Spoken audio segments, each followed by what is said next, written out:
ரொம்பவே ஜீனியஸான கண்டுபிடிப்புகள். கூகுளோட பிக்சல் போன்ல ஆட்மின்ற ஒரு ஃபீச்சரை கொண்டு வந்திருக்காங்க. ஃபர்ஸ்டா போட்டோ எடுத்ததுக்கு அப்புறம் போட்டோ ஃபுல்லா ஜெனரேட் ஆகாம பாஸ் ஆகும். அப்புறம் போட்டோ எடுத்த நபரும் கேமராக்குள்ள வந்ததுக்கு அப்புறம் அது போட்டோ எடுத்து 2 இமேஜை சேர்த்து ஜெனரேட் பண்ணி ஒரு இமேஜா எடிட்டிங்கே இல்லாம மாத்திரும். சயின்டிஸ்ட்லாம் யானையோட தந்தமும் ஆக்டோபஸோட கையும் எப்படி மூவ் ஆகுதுன்னு கால்குலேட் பண்ணி அது மாதிரியே ஒரு ரோபோட்டை கண்டுபிடிச்சிருக்காங்க. இதனால ஒரு ஈய பிடிக்க முடியும், ஒரு பறந்து வர டென்னிஸ் பாலை பிடிக்க முடியும், ஒரு முட்டையை கூட உடையாம பிடிக்க முடியும். இது ரோபோட்ஸ் நெக்ஸ்ட் லெவல் எடுத்துட்டு போகும்னு சொல்லப்படுது. பிசிக்கல் இன்டெலிஜென்ஸ்ன்ற கம்பெனி நம்மளோட மொத்த வீட்டையும் கிளீன் பண்ற மாதிரி ஒரு ரோபோட்டை கண்டுபிடிச்சிருக்காங்க.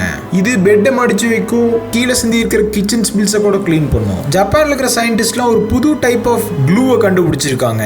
இது உலகத்தோட ஸ்ட்ராங்கஸ்ட் க்ளூவோட 10 மடங்கு ஸ்ட்ராங்கானது. இந்த க்ளூவை ரப்பர் டக்ல யூஸ் பண்ணப்போ 1 வருஷம் இந்த ராக்கை விட்டு போகாம இருந்திருக்கு. இந்த க்ளூவுக்கான கெமிக்கல் ஃபார்முலாவை ஏஐ தான் கண்டுபிடிச்சிருக்கு. இது சர்ஜிக்கல் வூண்ட்ஸை கூட சீல் பண்ண ஹெல்ப் பண்ணும்.